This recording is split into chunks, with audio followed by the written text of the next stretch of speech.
TV Câmara, Campinas. Estamos ao vivo aqui no plenário da Câmara Municipal de Campinas, onde dentro de instantes vai ser dado o início a uma discussão sobre a criação, no calendário municipal, de uma semana de conscientização sobre a febre maculosa. Sob a presidência do vereador Luiz Rossini, que é presidente da Comissão do Meio Ambiente, essa discussão será compartilhada com outros profissionais e convidamos você que assiste nesse momento a TV Câmara para que acompanhe esses trabalhos, essa discussão e se quiser vir pessoalmente participar aqui no plenário da Câmara, o convite é extenso a todos os munícipes. Portanto, a partir de agora, acompanhe essa discussão porque fala sobre a sua saúde, a saúde de todos nós. Vamos prestar atenção. Boa tarde. Então, dando início à audiência pública convocada para discutir uma proposta de projeto de lei que cria a Semana Municipal de Prevenção da Febre Maculosa.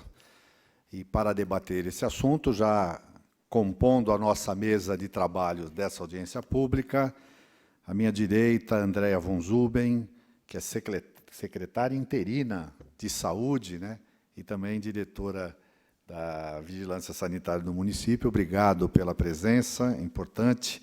À minha esquerda, o Paulo Anselmo Felipe, que é diretor do Departamento de Proteção e Bem-Estar Animal, da Secretaria do Verde, Meio Ambiente e Desenvolvimento Sustentável, representando também o secretário Rogério Menezes nesse momento. Obrigado, Paulo Anselmo, pela sua presença.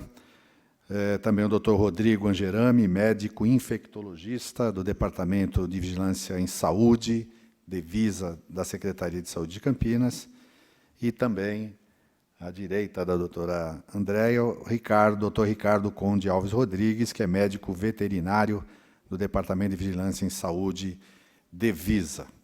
Quero agradecer a presença de todos, em especial José Salomão Fernandes, né, diretor da Proesp, e ao seu lado Tiago Lira, dois grandes militantes da causa ambiental do nosso município, sempre presente nas discussões importantes da nossa cidade. E também as representantes aqui do grupo de trabalho que foi criado exatamente para discutir e enfrentar essa realidade. Um pequeno esclarecimento.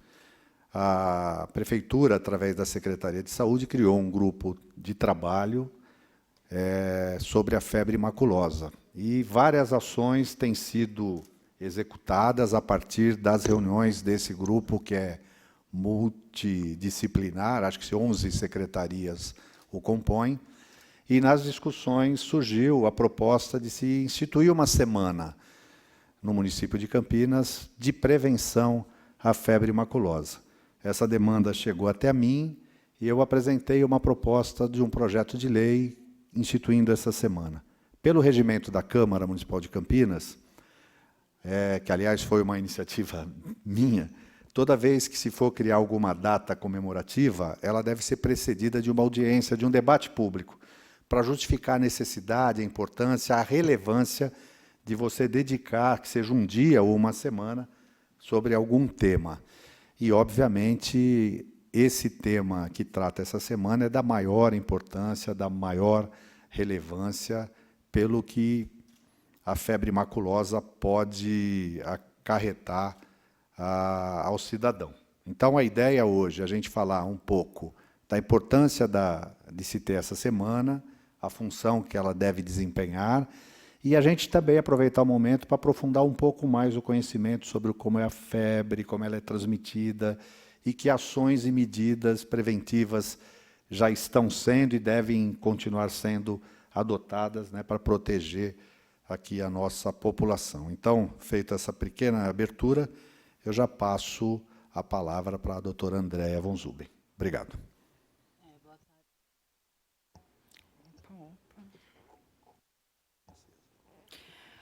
Boa tarde a todos. Agradeço grandemente ao vereador Rossini pela iniciativa. Agradeço à Câmara também por ter acolhido essa demanda tão importante. E aproveito para cumprimentar aqui o Dr. Paulo Anselmo, o Dr. Rodrigo Angerami, o Dr. Ricardo, o Dr. Rodrigo, o Dr. Ricardo da minha equipe, e o Paulo, nosso companheiro de muitos anos também. Queria também agradecer a Maiana e a Heloísa, que estão aqui, tiveram um protagonismo muito grande nessa semana, no decreto e no grupo que vem estudando a febre maculosa. Então, hoje vai ser um dia muito importante, porque nós vamos conseguir fazer alguns esclarecimentos sobre essa doença. Lembrando que é uma doença endêmica no município de Campinas. Nós temos casos há muitos anos, uma série histórica bem grande. Pelas características da nossa cidade ecoambientais, é uma preocupação ano após ano. O Departamento de Vigilância em Saúde, no qual eu sou a diretora, tem um trabalho bastante extenso com esse problema, e a gente teve um avanço muito grande, que foi o envolvimento de outras secretarias na temática. Eu gosto de dizer que, quando a gente tem doenças que têm determinantes ambientais no adoecimento, a Secretaria de Saúde sozinha ela não tem sucesso. Por quê? Porque são problemas que são problemas de saúde, mas não podem ser problemas da Secretaria de Saúde. Tem que ter um envolvimento de outros entes, outras secretarias dentro da estrutura da máquina pública, para realmente a gente conseguir fazer o enfrentamento ao problema de maneira robusta, com conteúdo, e que a gente consiga mesmo trabalhar. Nós fizemos duas coisas muito importantes, A gente tanto montou um grupo técnico com presença de 11 secretarias, no qual o Verde tem um protagonismo muito grande, que está aqui. E esse grupo desdobrou com um decreto, que foi um decreto regulamentador, que também trouxe coisas muito importantes, que o Dr. Ricardo vai apresentar. Então, nesse momento, antes de abrir o debate, eu passaria a palavra para o Dr. Ricardo, que trouxe a situação epidemiológica da febre maculosa brasileira em Campinas, e vai falar um pouquinho mais sobre a doença. Muito obrigada. Queria aproveitar, antes de anunciar a presença do Dr. Antônio Joffre de Vasconcelos, também médico epidemiologista, grande amigo de longa data. Obrigado pela presença. Depois nós vamos ouvi-lo também. Obrigado. Pode ir. Ok, obrigado. Boa tarde. Cumprimento ao nobre vereador pela propositura do projeto de lei, algo que vem ao encontro daquilo que a vigilância pretende enquanto divulgação para um agravo que tem uma característica e uma relevância fundamental para o município de Campinas.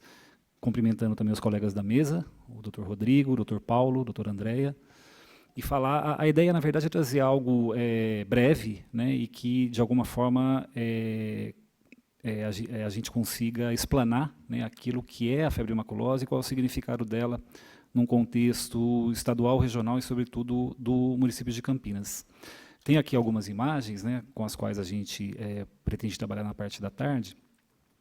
Então, a gente pegando um mapa do estado de São Paulo, e eu estou aqui me virando um pouquinho também para ter uma imagem um pouco mais clara para mim, a gente vai notar que o município pintado em azul é aquele que tem uma frequência dentro do estado de casos autóctones de febre maculosa em termos numéricos maior. E a gente vai notar que esse município é exatamente Campinas. Então, dentro de um aspecto estadual, a região metropolitana de Campinas, a região também de Piracicaba, elas assumem um protagonismo quanto ao número de casos, e dentro de um aspecto regional de Campinas, o município de Campinas também assume um papel fundamental naquilo que se refere ao número de casos. Notem que aqui é uma tabela que, na verdade, explana casos autóctones de maculose de 2007 a 2019, e a gente pode notar lá embaixo que 823 casos foram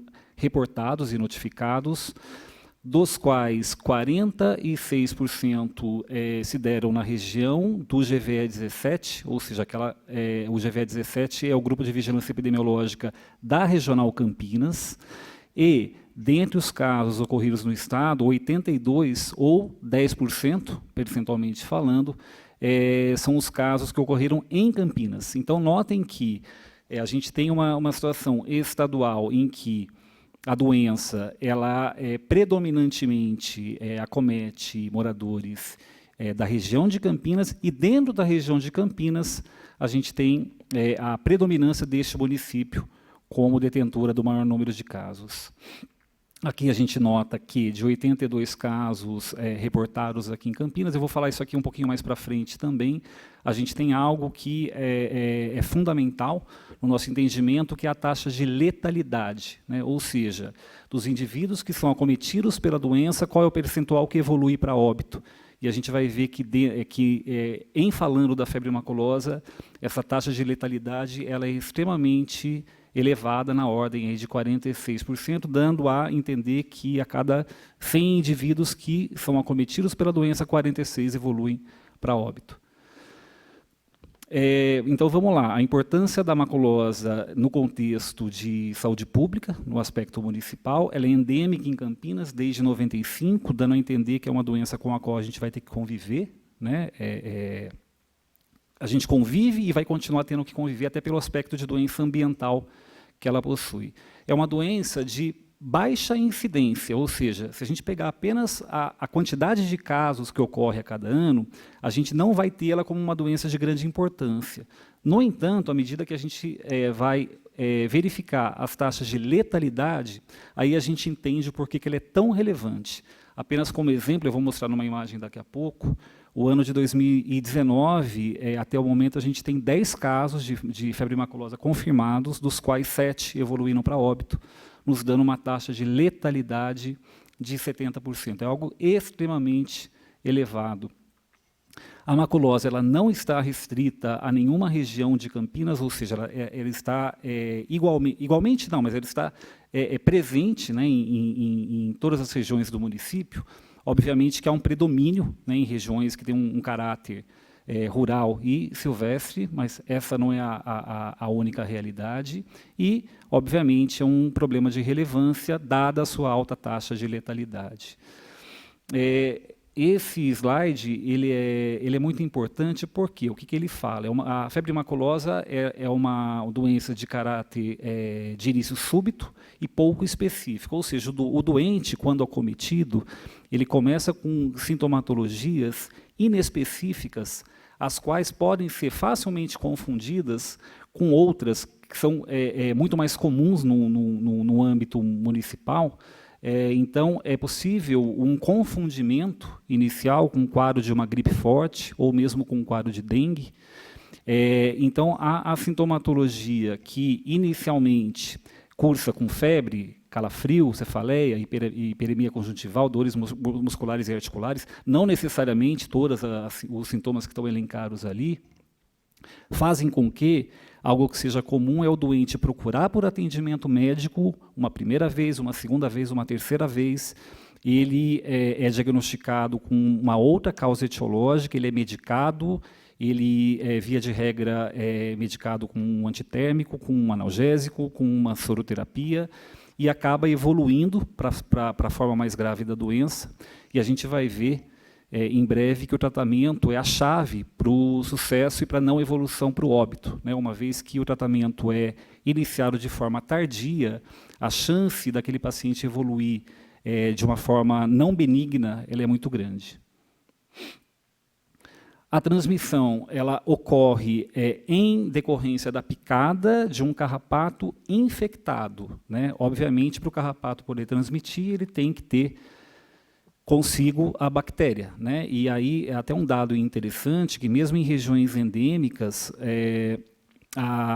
o percentual de carrapatos infectados pela bactéria, pela Rickettsia rickettsii, ele gira na ordem de 0,01, ou melhor, 0,001%, ou seja, a cada 1.000 carrapatos, teria a bactéria que é o agente etiológico da febre maculosa. E mais, além da picada do carrapato infectado, há que haver ainda um tempo mínimo de permanência do carrapato aderido à pele daquele indivíduo para que o carrapato tenha tempo hábil de transmitir a bactéria. E esse tempo é de algo em torno de, de 6 horas para que o carrapato consiga fazer a inoculação deste agente etiológico. O período de incubação ele varia de 2 a 14 dias, com média de 1 semana após a picada. Isso aí é uma informação fundamental, porque a pessoa que se expõe à picada de um carrapato, ou ainda se expõe a um ambiente de risco, e muitas vezes ela não percebe a picada de um carrapato, ela tem que ficar atenta durante 2 semanas, porque é o período no qual pode ocorrer a manifestação clínica, e a informação-chave, a informação fundamental, é esse indivíduo levar à equipe médica a informação de que ela teve contato com o carrapato ou, ao menos, que frequentou uma área onde o carrapato poderia estar. Esse aqui é o amblioma sculptum, antigo amblioma cagenense, mas amplamente conhecido popularmente aí por carrapato estrela. Aqui é um carrapato adulto na imagem. Uma confusão muito comum ela decorre do fato de que o carrapato ele tem fases de evolução, fases evolutivas. Então, a gente tem a fase de larva, a gente tem a fase de ninfa e a gente tem o carrapato adulto. Todos são o mesmo carrapato em momentos diferentes de vida. A fase de larva ela é chamada popularmente de miquim, acho que todo mundo já ouviu falar no miquim. A de ninfa, o nome popular é vermelhinho, e o carrapato adulto é o carrapato estrela. No entanto, em qualquer fase da vida evolutiva de um carrapato da espécie Amblyomma sculptum, ele pode, uma vez infectado pela bactéria, transmiti-la ao humano. E o hospedeiro primário, tanto do carrapato como da bactéria, é a capivara. Então é ela que tem condições de amplificar a população de Amblyomma sculptum. O cavalo também tem essa propriedade, essa característica, mas a capivara é o único animal vertebrado que tem condições de fazer a rickettsemia ou a bacteremia. Então, uma vez infectada, durante um período curto da vida dela, ela produz bactéria, né, aqui num termo não técnico, né? E uma vez picada por carrapatos, ela vai eliminar durante aí, algo em torno de 2 semanas a bactéria para o carrapato. E assim o ciclo da doença se perpetua. Aqui é uma imagem que a gente vai ver então a série histórica de febre maculosa em pessoas que moram, residentes em Campinas, de 2007 a 2019. Notem que a gente tem ano a ano uma variação do número de casos. Isso é esperado dentro de um ambiente endêmico, né? Há uma variação anual. No atual ano, a gente já tem um número de casos que se equivale ao ano anterior e já relativamente próximo do ano de 2010, que foi o ano na série histórica em que a gente teve o maior número de casos. E mais, algo que chama mais ainda atenção é a letalidade com a qual a gente está lidando para esse ano de 2019, na casa aí de 70%, chegando muito perto da maior letalidade já observada, que é a de 2014, quando houve 71% de taxa de letalidade. Aqui é uma imagem que nos mostra que, dos infectados por febre maculosa moradores de Campinas, a grande maioria deles, 81%, adquiriu a doença em Campinas, em algum local de Campinas, em algum local provável de infecção dentro do município. Ao passo que 16% foram adquirir a doença fora de Campinas, ou por uma atividade de lazer, ou por uma atividade de trabalho, acabaram se infectando fora de Campinas, mas são moradores de Campinas. E um pequeno número de casos cuja investigação epidemiológica não conseguiu chegar a um determinante. É uma doença que tem um caráter de predominância em indivíduos do sexo masculino, e a explicação para esse fato decorre de que o homem, via de regra, ele se expõe mais a ambientes em que a gente tem o carrapato, ou por atividades de trabalho, ou por atividades de lazer. Tá? É uma doença muito linkada à pescaria, a trabalho, né, de capina, de corte de mato, e, via de regra, o homem está mais exposto. Não significa dizer que a mulher, uma vez picada por um carrapato infectado, não vai se infectar e ter a doença da mesma forma. Aqui é uma imagem que nos mostra a distribuição de casos de acordo com a faixa etária, e aí a gente verifica que a maculose ela assume um caráter mais complexo ainda, uma vez que a população diretamente afetada é aquela população economicamente ativa. Então, o óbito de um indivíduo, né, em fase economicamente ativa, ele assume um caráter ainda mais dramático.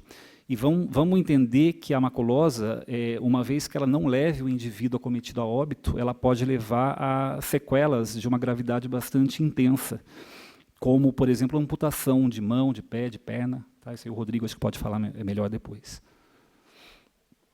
Aqui, apenas para a gente dar um link daquilo que tem significância a atividade de lazer ou ocupacional, nos casos de febre maculosa. Notem que quase 40% estão diretamente relacionados à atividade de lazer, um número importante, 1/4 dos casos, com atividades ocupacionais.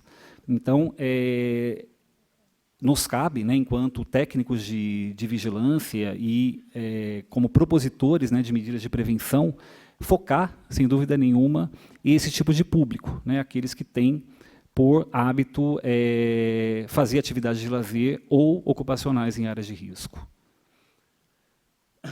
Essa imagem é uma imagem que eu achei relevante colocar, porque a gente fazendo uma análise do banco, né, uma análise epidemiológica, a gente vai verificar que dos indivíduos que tiveram febre maculosa, 62% relatam contato com o carrapato. Ok, é algo esperado, já uma vez que o carrapato é o vetor. Mas notem o percentual de pessoas que não relatam o contato com o carrapato, somado ao ignorado.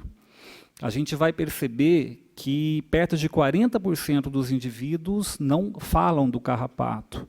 E não falam do carrapato, muito provavelmente porque não perceberam, não viram o carrapato. Tá? Então, a febre maculosa, para que a gente pense, né, em medidas de prevenção, não basta a gente pensar no indivíduo que foi parasitado e relata o parasitismo. Hoje o conceito é outro, é alguém que frequentou uma área onde o carrapato possa estar presente. Aqui, dos casos confirmados, aqueles que relatam contato com capivara, e vamos entender contato com capivara, aí é estar num ambiente onde há capivara, tá? Não é ninguém abraçando uma capivara, ou, enfim, não é esse o contato que a gente quis dizer aqui. Tá? Mas boa parte também dos indivíduos acometidos não relatam terem estado em ambiente com a presença da capivara.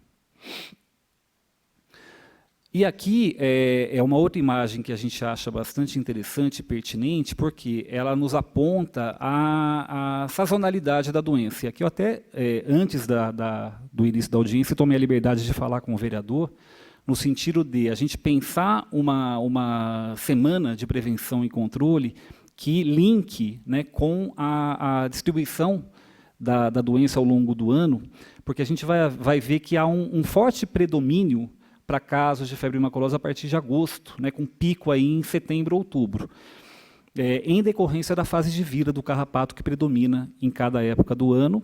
Tá? Então, a gente partiria já de uma proposta, né, de instituir uma semana no momento prévio ao pico, né, que vai ocorrer aí por volta de agosto. Então, talvez como sugestão, algo em torno aí de maio, junho, como algo mais eficaz no sentido preventivo.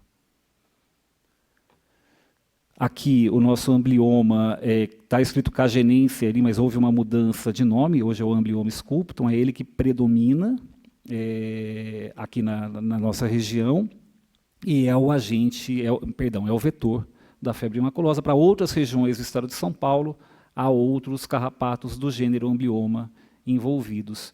E aqui é uma imagem, vou tentar brevemente explicá-la. A gente percebe que o carrapato estrela ele é um carrapato heteroxeno, ou seja, ele tem, durante a sua fase de vida, a sua vida, melhor dizendo, ele depende de 3 hospedeiros distintos. Tá? Então, a gente tem a fase de larva, que é o miquim, que predomina de março até junho. ela vai parasitar um animal e, para essa fase de vida, o carrapato ele é muito eclético quanto à fonte de alimentação. Ele pode parasitar desde um pequeno roedor, uma ave, um cão, um gato, um cavalo, o humano, inclusive. Depois de um parasitismo que dura alguns dias no animal, esse carrapato cai ao chão e sofre uma icdise, ele vira uma ninfa. E a ninfa, notem que ela vai predominar de junho a novembro, que é a fase em que a gente tem também o predomínio de casos de maculosa. Tá? Então, enquanto houver num ambiente um predomínio de ninfa, há uma condição epidemiológica mais favorável a casos de febre maculosa, que é exatamente esse momento que a gente está vivendo aqui no município de Campinas. A ninfa, ela também é muito eclética quanto à fonte de alimentação, então ela pode perfeitamente parasitar o humano, bem como outros animais. Por fim, a ninfa ela vai até um animal, ela parasita esse animal, cai ao solo novamente, se transforma em adulto, e o adulto, cujo predomínio temporal é de novembro a março, ele vai preferir parasitar um cavalo ou uma capivara, que é o hospedeiro primário do carrapato estrela. Então, a imagem está aqui para mostrar que há um predomínio do número de casos de maculosa de junho a novembro, porque é o período em que a gente tem, na natureza, no ambiente, o predomínio do estágio, né, de ninfa do carrapato estrela. Para finalizar a minha fala, no âmbito do Comitê Municipal de Prevenção e Controle de Arboviroses, vinha sendo discutido a criação de um grupo de trabalho no sentido de focar, né, as ações preventivas naquilo que se refere à febre maculosa, tendo em vista a relevância do agravo aqui no município. Então, esse grupo ele foi criado, salvo engano, 2018.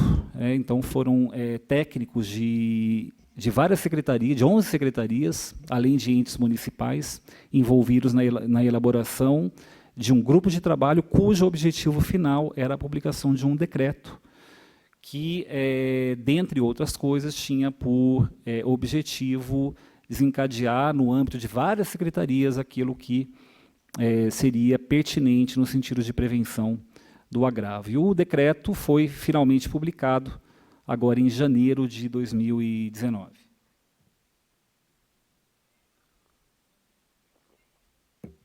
Aqui uma imagem do decreto, do Plano de Ação Municipal Intersetorial para a Prevenção de Febre Maculosa, em Campinas. Isso aqui não assustem com o tamanho aqui da imagem, na verdade eu entrei na prefeitura há 18 anos, e era comum, né, no âmbito da vigilância, a gente ficar sabendo de eventos públicos, né, que eram realizados em parques públicos ou em espaços públicos, com risco para a febre maculose, que a gente já conhecia aquele risco, e a gente vinha ficar sabendo da realização do evento ou no dia do evento, ou pós-evento, né, ou pelo jornal, como a Andréia acabou de falar. E aquilo nos incomodava muito, né, no sentido de que, como é que a gente, enquanto municipalidade, né, não se conversa, né, e não chega a um entendimento e a um bom fluxo, de modo que a vigilância ela tenha conhecimento prévio daquilo que é um evento público, né, que vai ser público ou até privado, mas que vai ser realizado no solo público.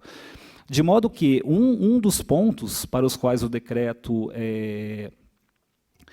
passou a investir, né, enquanto grupo técnico, foi na criação exatamente de um fluxograma para que, quando a municipalidade ou então um ente privado tem a intenção de realizar um evento, este seja previamente comunicado à vigilância, de modo que a gente tenha condições de ir ao local previamente, fazer um diagnóstico ambiental e partir da premissa de emitir um relatório com uma série de recomendações, as quais vão ser encaminhadas ao responsável pela realização do evento e também ao DPJ quando couber, para que o manejo ambiental seja realizado de modo adequado. Esse fluxo é algo que tem validade, né, desde a publicação do decreto. Ele passa por alguns ajustes, acho que a Maiana, que está aqui na plateia, tem se esforçado no sentido de fazer o detalhamento mais fino, né, do decreto, porque é algo que realmente envolve muita gente envolve e fala de um fluxo que particularmente eu não conheço algo semelhante em nenhum local do país, né? A gente realmente foi inovador quando propõe algo do tipo, no sentido de trabalhar fortemente o caráter preventivo. Aqui é um parecer técnico feito pela bióloga da UVZ, a Ângela, né? Ela, juntamente com técnicos de vigilância regionais, tem trabalhado muito fortemente no sentido de avaliar cada local, público ou privado, no qual eventos venham a ser realizados, e não apenas, né, na investigação também de locais prováveis de infecção de febre maculosa brasileira. Então, aqui eu falei da questão dos eventos. Há uma vertente muito forte no decreto relacionada à segurança do trabalho, né? Então, nós preocupados com os servidores da prefeitura e também com o terceirizado que presta serviço à prefeitura, né, foi publicada uma ordem de serviço na qual a gente tem uma série de orientações ao trabalhador, né, que está presente naquelas áreas de maior risco, né? Então, aí tem uma série de recomendações que vão desde colocação de EPI até manejo adequado da área, né? Nesse trabalho também a gente fez uma cartilha, né, para quem tiver interesse de acessá-la, tem o link aqui na imagem, e é uma cartilha com foco no trabalhador e também no técnico de segurança do trabalho, e é uma cartilha que quem puder acessar, eu recomendo, porque ela é muito didática e ela tem, inclusive, uma riqueza de imagens, fotografias próprias, né? A gente mesmo criou as fotografias com o apoio fundamental também da Milena, que não se encontra aqui, mas queria deixar o registro. E creio que seja um material também muito recomendável sobre o aspecto de orientação para aquilo que é febre maculosa e quais seriam as medidas preventivas mais importantes sobre o aspecto ocupacional. Aqui é a carinha da cartilha, é a frente dela, é a capa dela, tá? Enfim, a identidade visual, inclusive conversa com outros materiais educativos que a gente também tem, à medida do possível, publicado.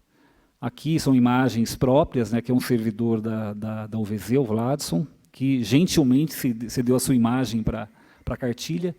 Então, seriam EPIs adequados para quando o indivíduo se expõe a uma área de risco.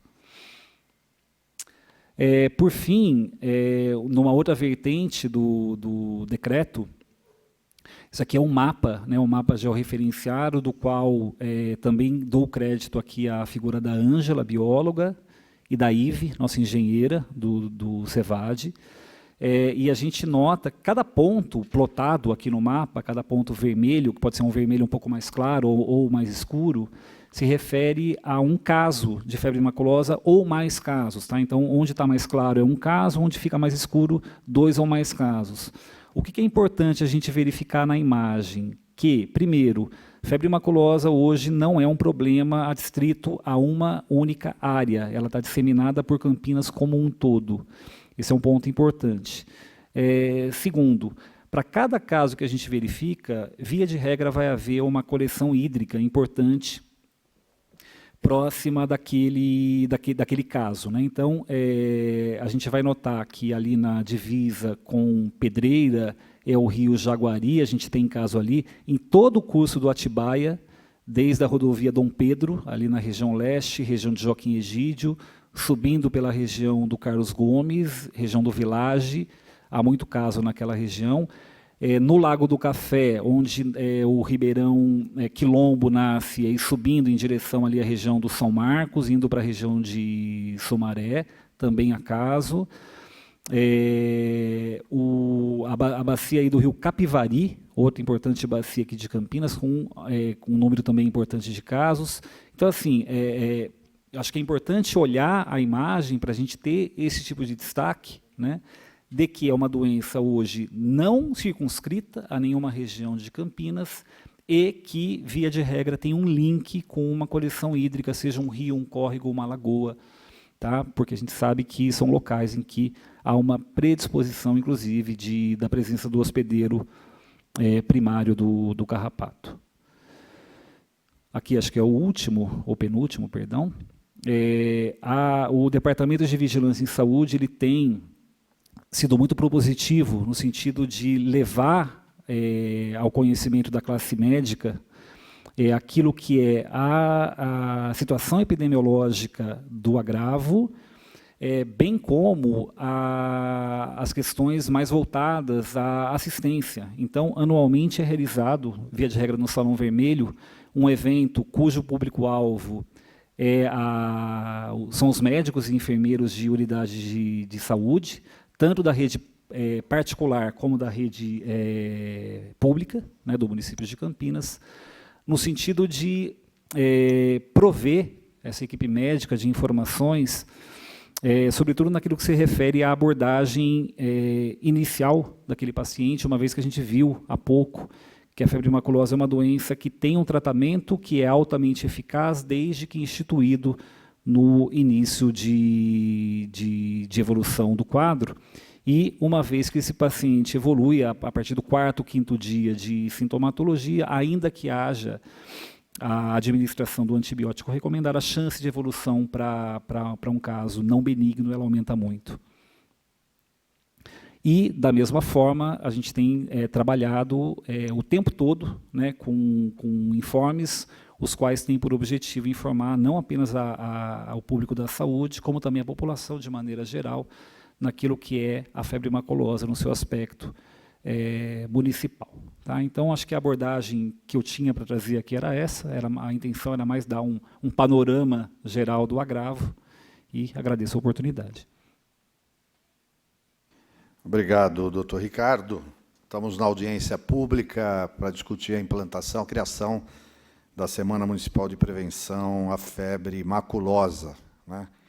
E o doutor Ricardo nos falou com bastante propriedade sobre a doença, o principal transmissor e medidas que a gente vai aprofundar agora de prevenção. Eu quero também anunciar a presença do Sidney Furtado, diretor da Defesa Civil de Campinas, e convidar o Sidney para compor a mesa também, se quiser, fique à vontade. Tá bom? Então, já dando continuidade, eu passo a palavra a quem que gostaria de, na sequência, falar um pouco da doença, doutor Rodrigo.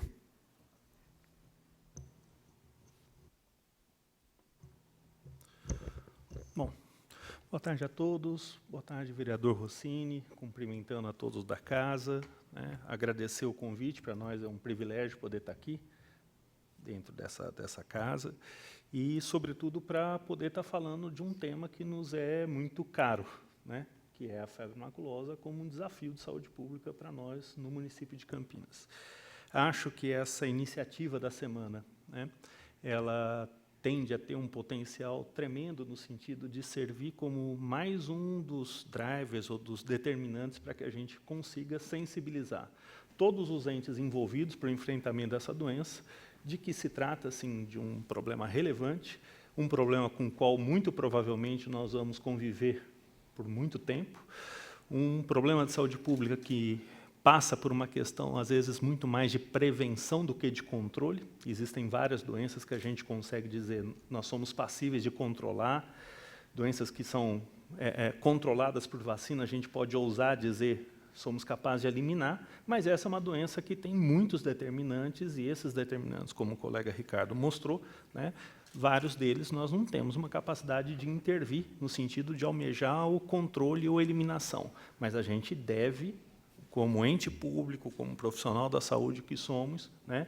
evitar que casos ocorram e, sobretudo, em se ocorrendo casos, que não se morra por essa doença, que é uma doença tratável, né. Então, queria louvar, né, a iniciativa da semana, e certamente vai ser uma estratégia que vai nos ajudar em muito, né, no enfrentamento da doença. É um problema de saúde pública não só para nós em Campinas, né. O Ricardo trouxe os dados. A região de Campinas talvez ainda abrigue o maior número de casos, talvez por ser a região mais antiga, né? Mas o que a gente vê é que é uma doença que está se expandindo no estado de São Paulo afora e está se expandindo para fora da região sudeste. Essa era uma doença que a gente dizia que tinha um eixo São Paulo, Minas Gerais, né? E hoje nós vemos praticamente todas as regiões do Brasil com ocorrência da doença. Então, a região talvez detenha o maior número de casos, talvez até por ter uma maior capacidade de pensar na doença, investigar a doença, enfim.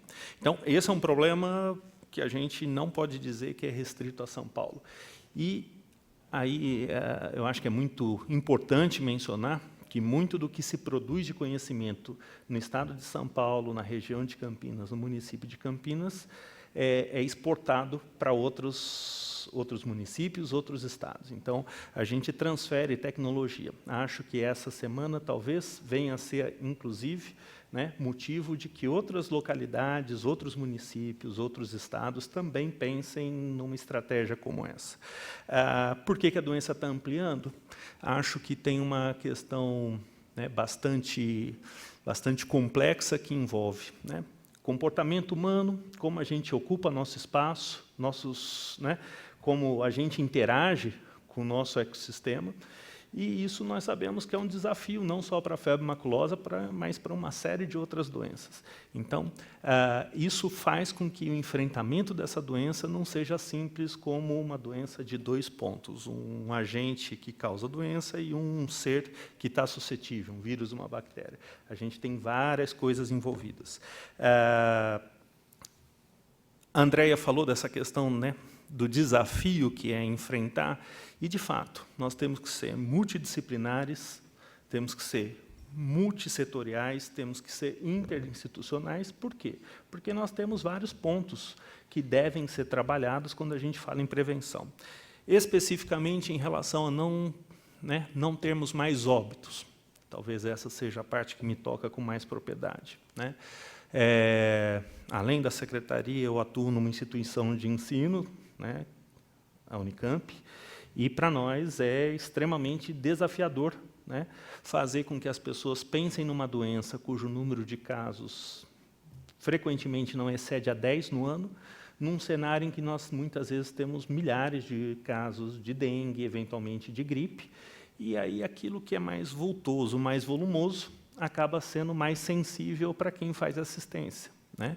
Então, talvez o grande desafio, quando a gente fala em diminuir o risco de se morrer, a letalidade, o número de óbitos, é fazer com que os profissionais da saúde, e aí lembrando que nós temos uma cidade com características também bastante próprias, nós temos uma cidade com uma população muito grande, SUS-dependente, mas nós temos uma cidade que tem uma retaguarda da saúde complementar também. Então, nosso desafio é fazer educação médica, educação em saúde, na rede pública e na rede privada, né?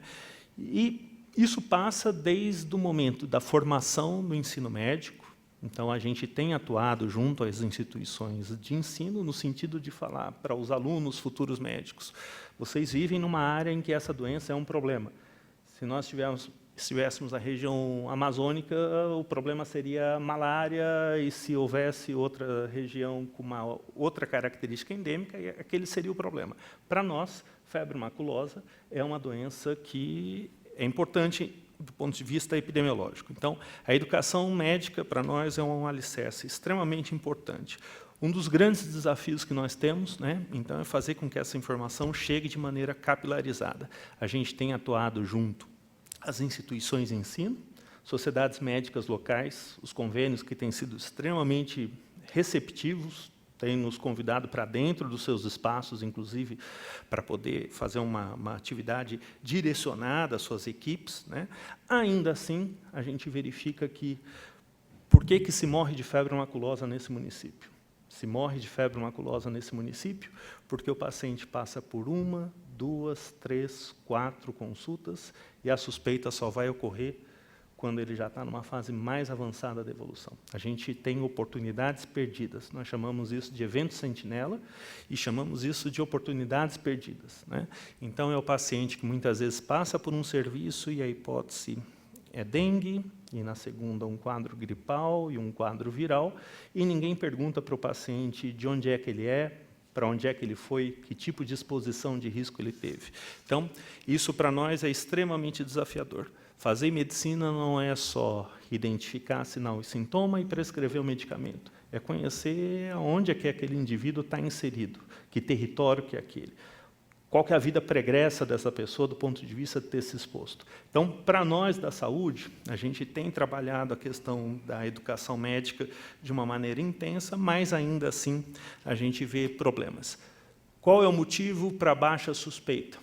Eu já mencionei a questão do número pequeno de casos, mas tem uma questão que é mais profunda, uma questão estrutural, que é que tipo de médicos a gente está formando também. E eu acho que isso é uma questão importante. Isso a gente não resolve do ponto de vista de secretaria, mas a secretaria consegue provocar, né, a discussão no sentido de que as instituições de ensino possam estar aprimorando. Passa por uma questão também, né, que nós já mencionamos, de educação da população. O papel da saúde, né, é prover informações que façam com que as pessoas mudem comportamento ou, eventualmente, né, passem a compreender os riscos aos quais estão sendo expostos. A gente sempre diz que nosso maior objeto, né, de desejo em relação à farmacolose é que todo paciente que seja suspeito, né, ou que tenha um quadro que possa sugerir a doença, saiba que aquilo pode ser um quadro de farmacolose e que o profissional da saúde pergunte se aquilo pode ser. Essa relação talvez seja a relação primária para que a gente consiga reduzir, né, o impacto da doença. Eu sou muito cético em relação a falar eliminação da farmacolose, sou parcialmente cético em dizer em relação a controle da doença, mas eu sou extremamente otimista em falar prevenção da doença e reduzir letalidade. Eu acho que, em curto prazo, o que nós temos que fazer é evitar que as pessoas adoeçam e, uma vez que adoeceram, evitar que as pessoas tenham uma evolução desfavorável, né? E aí passa por essa questão da educação dos profissionais da saúde, da população em geral. Quando a gente fala de prevenção, a gente tem as questões que o Ricardo trouxe, são diversos nichos distintos. A gente tem uma exposição ocupacional, que muitas vezes é a profissão daquela pessoa e ela não tem como mudar de profissão, então o risco ele passa a ser frequente. Nós temos algumas coisas que podem ser comportamentais, ou seja, pessoas que têm por hábito atividades de ecoturismo, elas podem tomar a decisão de exercer aquela atividade ou não. Mas a gente não quer que as pessoas vivam numa redoma, a gente quer que as pessoas interajam com o meio ambiente. Vida saudável passa por conviver com, né, com ambientes saudáveis. Então, a gente tem que educar as pessoas. Mas eu acho que nós temos, sim, que discutir em relação a controle. Essa é uma doença, primariamente, suas origens elas são rurais, né? Elas são silvestres, elas ocorriam, né? Os casos ocorriam em áreas. Se a gente tivesse o protótipo, o paradigma, eram pequenas propriedades rurais, próximos a rios, córregos, era a pessoa que trabalhava com a sua população de animais ou que ia pescar. E hoje a gente começa a ver uma transição para a área urbana. Isso torna o problema desafiador. Então, a gente está falando de uma doença primariamente relacionada, né, a um vetor que não era frequente em área urbana, envolvendo hospedeiros que são rurais, como cavalo, por exemplo, mas também silvestres, e por conta de uma série de desequilíbrios, a gente começa a ter uma interface. A gente não consegue mais diferenciar de uma maneira tão nítida aquilo que é primariamente silvestre, o que é primariamente rural, porque a área urbana está contígua. Então, esse, para nós, eu acho que é o grande desafio. Existem vários trabalhos hoje, feitos pelo pessoal da SUSEM, pelo pessoal da Exalc, que mostra, né, uma tendência não só de expansão da doença pelo estado de São Paulo, mas uma tendência de urbanização da doença, talvez até por conta de desequilíbrios que nós mesmos criamos, né? Mas é um enfrentamento que nós temos que fazer. Essa doença ela deixou de ser uma doença rural, ela deixou de ser uma doença silvestre, e ela passa a ocorrer em áreas primariamente urbanas, onde há um grande número de pessoas, e em havendo esse grande número de pessoas, o risco de muitas pessoas adoecerem e se exporem ao mesmo momento. Então, esse eu acho que é um desafio ao lado da questão de diminuir a letalidade, é como nós vamos enfrentar essa doença no espaço urbano ou periurbano. No espaço silvestre e rural, nós temos que trabalhar com educação. Nós não temos como pavimentar área de mata ciliar, não temos como, né, acabar com a população de animais silvestres em áreas silvestres. Os animais estão lá e devem continuar lá. Nós é que temos que nos, né, educar de como é que nós vamos nos portar quando a gente resolve ir para esses espaços. Por outro lado, a gente tem uma questão das áreas urbanas. Essa nós temos que discutir não só prevenção, mas nós temos que discutir eventualmente controle. Então, acho que esse espaço vai nos permitir, né, transitar também por essa questão do desafio que é o manejo em áreas urbanas. Então, eu queria dizer que esse momento para nós é extremamente rico, né, ele está em consonância com aquilo que a gente considera como importante. Acho que o enfrentamento não é de um único ente do poder público, né? E acho que nós temos que começar a pensar nessa doença de uma maneira mais global. Existe hoje um conceito chamado saúde única, cujas origens vêm do One Health, uma única saúde, que se a gente quiser enfrentar algumas doenças, nós vamos ter que discutir não só a saúde humana, mas também a saúde do meio ambiente e a saúde dos outros componentes, que são os vetores e os hospedeiros. Então, acho que esse espaço é um espaço extremamente rico e uma oportunidade que eu espero que se mantenha, né, no sentido da gente poder potencializar essas diferentes estratégias. Obrigado. Obrigado, doutor Rodrigo. Eu acho que em cada fala eu estou anotando algumas coisas aqui, está me suscitando uma série de dúvidas, mas a gente vai deixar para depois das exposições aí para fazer os questionamentos, inclusive abrir aí para o público poder perguntar, se manifestar. Passo agora então para o Paulo Anselmo a palavra. Obrigado, gostaria de agradecer o convite, cumprimentar a mesa. Realmente, eu acho que esse espaço é muito importante, né, que é um espaço de interlocução com as pessoas, né, com a população, e trazer a visão dos técnicos, né. Temos de várias exposições aqui muito importantes sobre o problema, para que seja possível as pessoas perceberem a complexidade.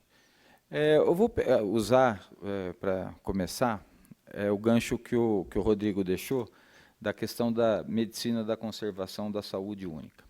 Nós vemos até o segundo terço do século XX acreditando na teoria da transição epidemiológica, que as doenças infecto-contagiosas estariam controladas por conta das vacinas, dos antibióticos, e se abaixou a guarda com relação a essas doenças. O que nós não contávamos é que os micro-organismos, assim como os vetores, também estão em processo de evolução. Os antibióticos, as vacinas, os inseticidas, eles foram um fator de seleção desses organismos. Então, o que acontece que a gente experimenta no começo do século XXI e no final do século XX? Uma coisa que não acontecia, que foi a emergência, o surgimento de novas doenças. Aquelas que nós já havíamos trabalhando, né, que veio acompanhando o homem há séculos, elas foram adicionadas de outras doenças, né, só para citar, final do século XX, AIDS, Ebola, Marburg. Começo do século XXI, Hendra, Nipah, SARS, MERS agora ocorrendo. Então, eram doenças que estavam em reservatórios de animais. E que a ação do homem no ambiente acabou trazendo para as populações humanas. Então, na nossa história, né, na história da nossa espécie, as primeiras doenças que nós contraímos foram aquelas de há 10 mil anos atrás, como nós domesticamos os animais. Nós viemos sofrendo com essas doenças e tentando tratá-las, né, com auxílio da nossa ciência, e essas doenças elas se modificaram. Então, surgiram a questão das doenças reemergentes, aquelas doenças que se achava que estavam sob controle e elas mudaram de formato e voltaram a acometer os humanos. E nesse processo também, nós tivemos, principalmente no processo de urbanização da Europa, aqueles primeiros animais sinantrópicos. Foram aqueles animais que eram de vida livre e se adaptaram às cidades.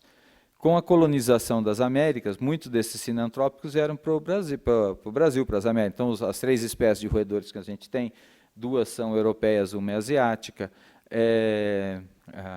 pardal, a pomba, são todos sinantrópicos que vieram do processo de crescimento e de formação das cidades na Europa. Alguns com grande importância de doenças, por exemplo, se a gente pensar a peste bubônica, que é transmitida por uma pulga de rato, ela foi um flagelo na Europa no final do século XIX. Né? Boa parte da população morreu por conta disso. Agora, nas Américas, nós estamos sob um outro processo de sinantropização. Animais da nossa fauna estão se tornando sinantrópicos. Por quê? Por um motivo muito simples. Nós fragmentamos o ambiente, os predadores ficaram presos no ambiente e os animais eles foram se adaptando a viver no meio urbano. Então, se a gente quiser citar animais em processo de sinantropização, dá para citar facilmente a capivara. Hoje, em todas as coleções hídricas de Campinas, a gente tem população de capivara. Dá para citar as maritacas. Mas o que as maritacas transmitem? Existem doenças como a ornitose, que, embora não seja notificação compulsória, tem aparecido casos aí que a gente fica sabendo, inclusive em centros de triagem, inclusive com óbito de pessoas. Existem os gambás, né? Existem os ouriços, que eles estão se adaptando às cidades por conta de um processo de urbanização. É o nome da ornitose. Então, o que acontece?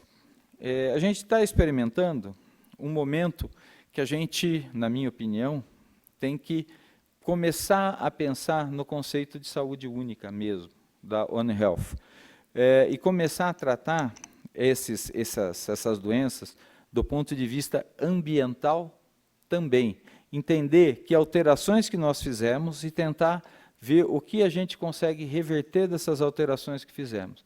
Se a gente tiver a ingenuidade de pensar que a gente vai controlar essas doenças do mesmo jeito que a gente vem tentando no último século e meio, digamos assim, do século XX e século XXI, ou se não desde de Pasteur, né, no final dos anos 1800, eu acho que a gente corre o risco de ver essas doenças se expandindo, né, aumentando, e além disso, aparecendo novas, que antes não eram, a gente não esperava. No meio do século XX, um exemplo é a leishmaniose. Se você pegar livros aí antigos, do final da década de 80, você vai ver lá que fala lá.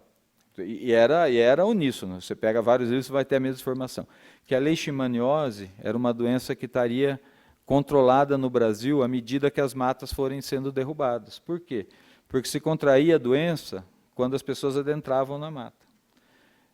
E o que aconteceu de fato? O mosquito se adaptou à região periurbana e hoje em muitos municípios essa doença está urbanizada e ela reaparece no estado como um todo. Do estado de São Paulo, inclusive chegando até a região de Campinas. Então existe uma dinâmica, existe ainda mais essas doenças que envolvem vetores, existe uma capacidade dos vetores de se adaptarem a novas condições. Quando a gente pensa num carrapato, a gente está pensando num ser vivo que está há mais de 300 milhões de anos na face da Terra. Ele sobreviveu a boa parte das grandes extinções em massa, ele sobreviveu aos períodos glaciais da Terra. É ingenuidade que a gente achar que um ser simples é fácil de combater. E que isso a gente vai conseguir resolver num curto espaço de tempo. Isso é muito difícil de acreditar. Eu, pelo menos, não consigo acreditar. Eu acho que a gente tem que aprender mais, né? Boa parte do que a gente usa enquanto conceito são conceitos muito antigos. Bom, lá no departamento, nós temos uma linha que estuda esses reservatórios em animais silvestres, e temos também um projeto lá que nós iniciamos de trabalho com as capivaras, que é o de vasectomia e salpingectomia, fazer a laqueadura das fêmeas, para evitar novos indivíduos, para evitar o aparecimento de filhotes. E nós entendemos que a presença desses animais em ambientes públicos, ela pode ser ruim ou pode ser boa. Quando que ela pode ser boa? Quando você sabe que o ciclo do carrapato é anual e você consegue, num determinado período do ano, tratar as capivaras de carrapato. Então, de janeiro a março, os carrapatos estão na forma adulta, estão concentrados nas capivaras. Se você tratá-las, você evita a oviposição no ambiente. E a outra possibilidade seria de retirar os animais. Essa questão da retirada dos animais, ela tem sido tentada ao longo de um passado recente. Da Lagoa do Taquaral foram tiradas todas as capivaras 3 vezes, do Lago do Café 2 vezes e do Parque Ecológico de Barão 1 vez. Em todos eles houve repovoamento. Por quais motivos? Pelos mesmos motivos que fizeram com que elas repovoassem outras vezes. Elas estão distribuídas em todas as coleções hídricas e ela não tem predador, né? O predador está extinto regionalmente. E o nosso problema não é quantas a gente tira, é quantas a gente deixa de tirar, quantas a gente deixa no ambiente. Então, todo esse processo de sinantropização, ele é complexo. Tanto que o rato norvégico, que surgiu na época de Gengis Khan, já tinha relato de peste bubônica, ele continua até hoje. As cidades brasileiras têm índices altíssimos de relação de pessoas roedores. Eles se adaptaram, eles vivem nas nossas deficiências, né? É uma ingenuidade acreditar que esse problema da capivara, se você tirar a capivara, você resolve. Eu acho que esse talvez não seja o caminho, ou nós não conseguimos resolver essa questão. Então, qual que era a ideia do projeto?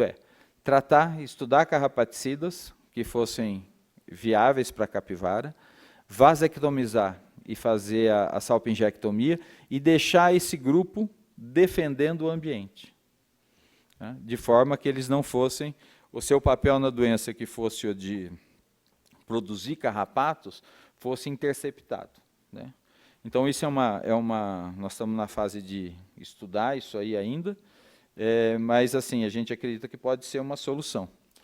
E eu acho que tem que ter um processo da comunidade científica ou do serviço público criar estruturas para gerar conhecimento, né? A gente está apanhando por não conhecer muitas coisas.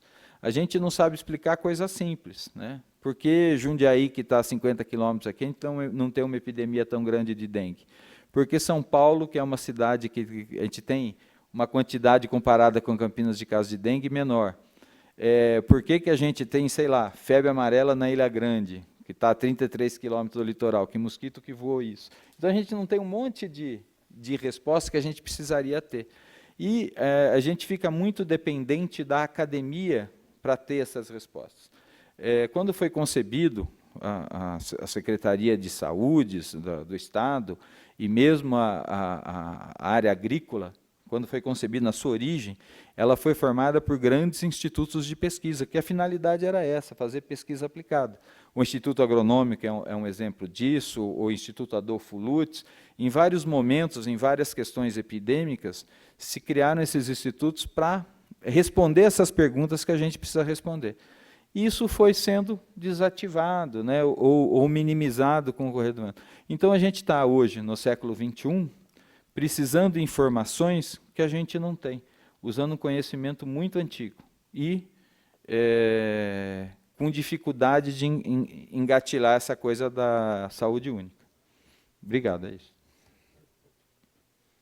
Obrigado, Paulo Anselmo. Eu vou fazer o seguinte, até por conta... Nossa, nós estamos tendo aqui nem esperava que a gente teria tanta profundidade, tanto conteúdo nesse momento, que a gente discute aí a necessidade de criação da Semana de Prevenção à Febre Maculosa, né? Eu acho que pelas falas fica demonstrada a importância e a necessidade realmente de dedicarmos tempo e atenção, né, sobre esse fenômeno. Mas eu já queria abrir aí para a participação dos presentes que quiserem fazer uso, fazer algum comentário, algum questionamento, alguma observação. A gente não tinha estabelecido nenhuma limitação de tempo, vou deixar assim sob controle, mas nós temos mais ou menos assim um deadline aqui de 15 horas, até 15, máximo 15h15, para a gente estar encerrando essa nossa audiência. Mas eu já... Doutor Jofre queria se manifestar. Se quiser levar o microfone para ele, depois o Salomão. A dificuldade única aí, eu acho que a Câmara consegue pegar. Que pudesse se identificar para ficar registrado aí nos anais aí da audiência. Perfeitamente. Alô, alô. O meu nome é Antônio Jofre de Vasconcelos. Eu sou médico, tenho consultório no bairro do Taquaral, bem pertinho da Lagoa do Taquaral, onde começou essa doença, que eu chamo de epidemia de febre maculosa urbana. Assim que começou essa epidemia, houve um alvoroço muito grande no bairro do Taquaral. Foi feita uma reunião na igreja Nossa Senhora de Fátima. Eu tenho um prazer imenso em rever aqui hoje o Dr. Paulo Anselmo, que é uma pessoa antiga no assunto, é um porta-voz da história, é um testemunha ocular da história. A epidemia de febre maculosa urbana, perdoe, eu preciso frisar bem a parte que é febre maculosa urbana, que começou no Taquaral. A febre maculosa era uma epidemia silvestre. O início da febre maculosa dentro da cidade de Campinas, no ano de 2003, na Lagoa do Taquaral, foi um caso muito interessante, porque a febre maculosa estreou nesse dia, em 2003, como urbana. Eu presto muito atenção à palavra urbana, porque a febre maculosa silvestre é praticamente sem controle. Existe nos Estados Unidos, existe no Brasil, no Amazonas, no Mato Grosso, etc., e não conseguiríamos fazer muita coisa. Mas a silvestre não mata muita gente.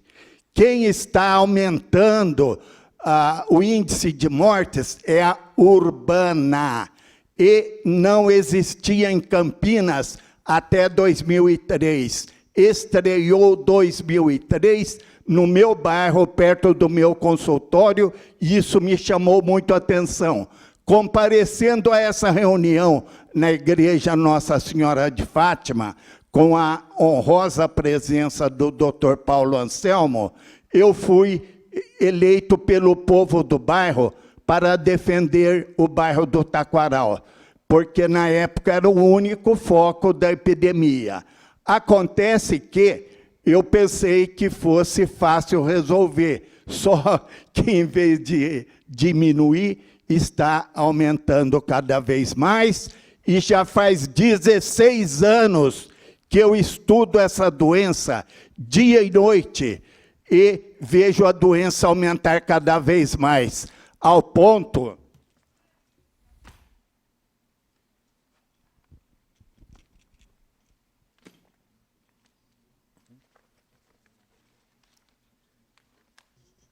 Tem jeito de ajudá-lo ali? Nina, pega o jornal, por favor, onde fala o Correio Popular de ontem. Não sei, devia estar. Ontem, o jornal Correio Popular disse claramente: febre maculosa ameaça a saúde de Campinas, na primeira página. Aqui está.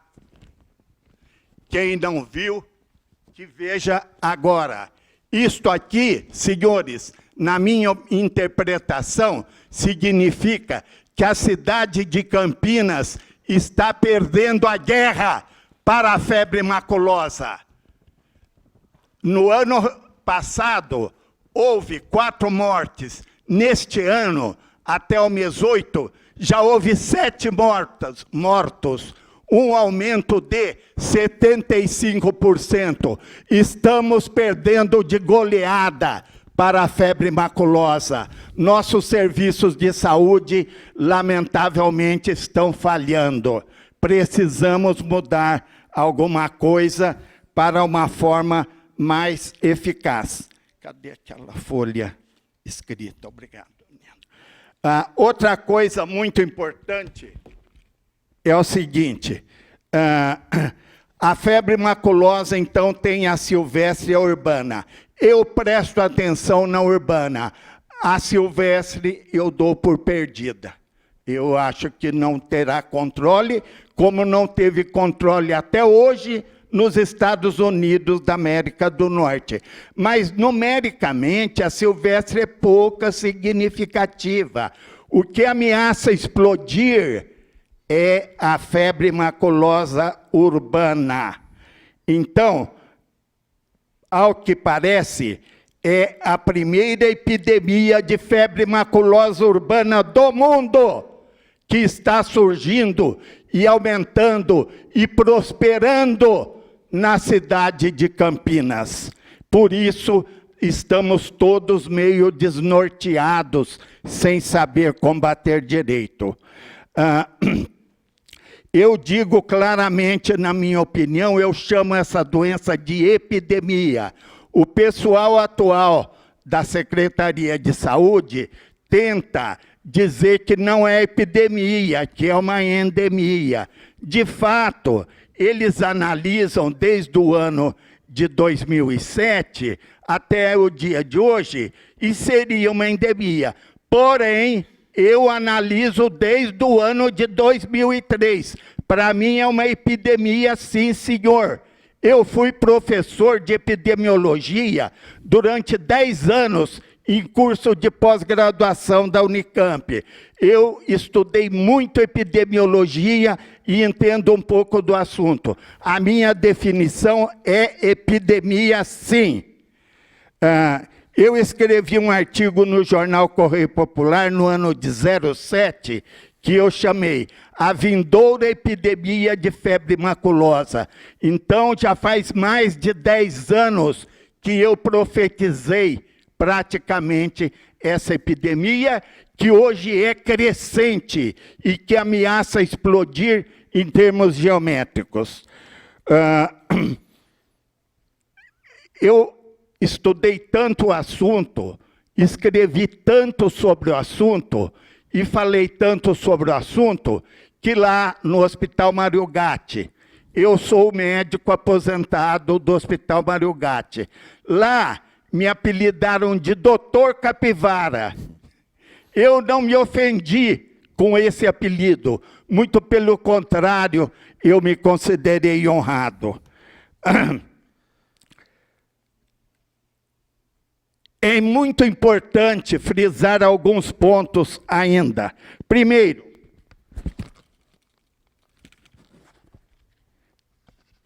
ainda tem pessoa que tem dúvida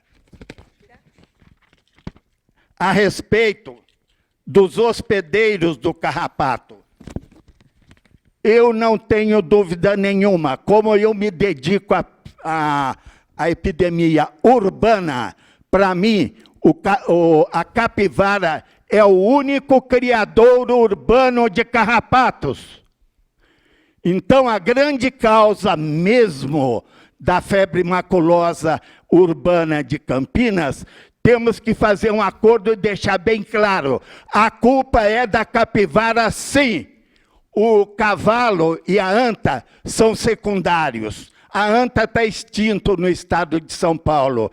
E dentro da cidade de Campinas, ou seja, na área urbana, existe muito poucos cavalos, existe muito pouco cavalos, e eles recebem certos cuidados de seus donos, recebem um pouco de inseticida, etc.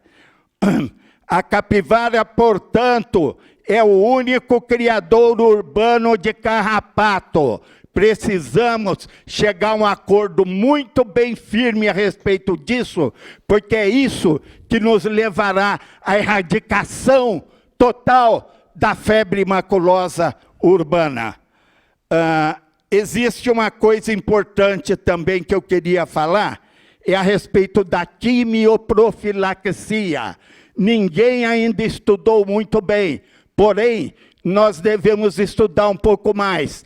Eu sou da opinião de que, quando chegar um caso duvidoso no hospital, no primeiro dia, o médico deve dar preventivamente o antibiótico, que é a doxicilina ou vibramicina.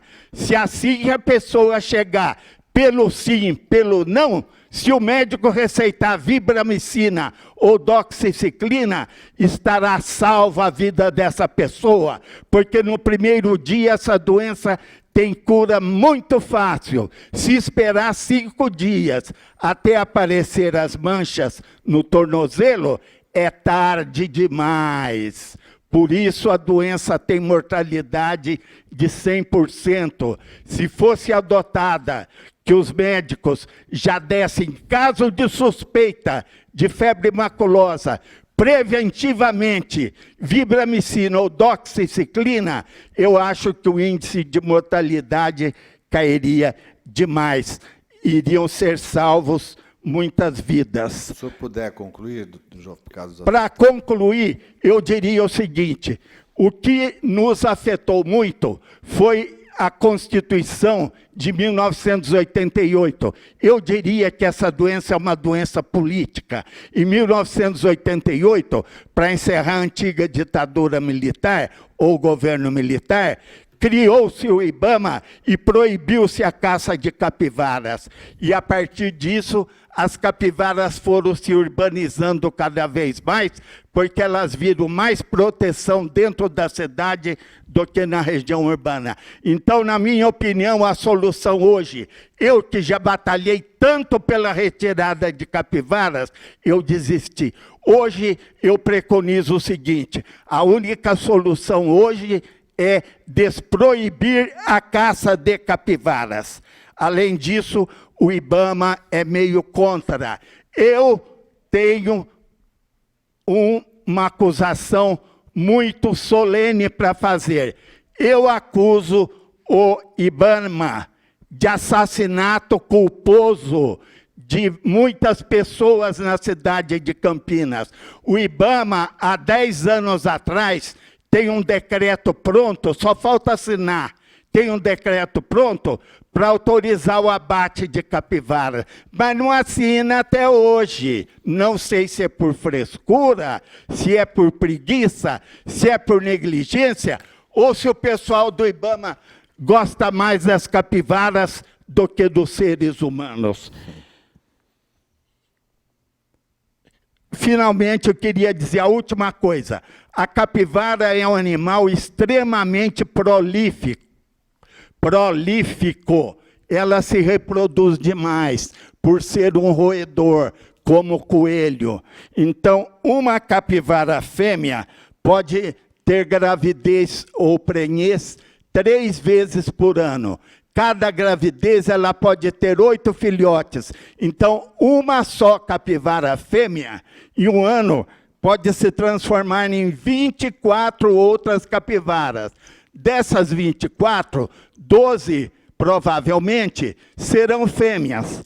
E depois de mais um ano, elas vão ser 288. E depois de mais um ano, vão ser 3.456. É muito prolífica demais. Precisamos fazer uma medida drástica se quisermos salvar a vida dos nossos moradores da cidade de Campinas. Muito obrigado. Obrigado, doutor Jofre. Bastante incisivo aí nas suas colocações e na sua opinião. Quero passar agora a palavra, então, para o nosso também amigo Salomão. É muito bom estar aqui nessa sessão. Eu acho que a solução é essa mesmo, é prevenção. As pessoas têm que ser orientadas, né? O ser humano tem que aprender a viver com os animais. Os animais são inteligentes, são sensíveis, devem ser preservados. Ninguém tem o direito de matar animais, né? O ser humano é que é culpado de tudo isso. Antigamente, quando eu era criança, existiam ainda milhares de resquícios de matas, em que os animais viviam nas matas. O ser humano foi destruindo tudo. Quando eu cheguei em Campinas, em 67, Campinas tinha menos de 300 mil habitantes. Foi para 1.200.000, assim, de repente, destruíram toda a vegetação, né? Até o pouco que restou ainda querem destruir. Então, o grande culpado dos animais silvestres está no meio urbano são os seres humanos. E os seres humanos não reconhecem isso, eles querem se livrar, quer dizer, em vez de procurar conviver com os animais, querem matar os animais. É triste uma coisa dessa. Inclusive médicos são formados para salvar a vida, querem matar os animais, né? O ser humano é tão ruim, é o pior ser que existe. Por favor, vamos falar do nosso projeto aqui. De outro lado, veja, nesses 52 anos que eu estou em Campinas, deve ter morrido, no máximo, umas 30 pessoas com febre maculosa. Num ano só em Campinas, foram assassinadas mais de 200 pessoas. Morrem pessoas com raio, né, com desmoronamento, com enchentes, câncer, doenças cardíacas, e assim por diante. Morrem milhões de pessoas. Aqui em Campinas morrem centenas de milhares de pessoas.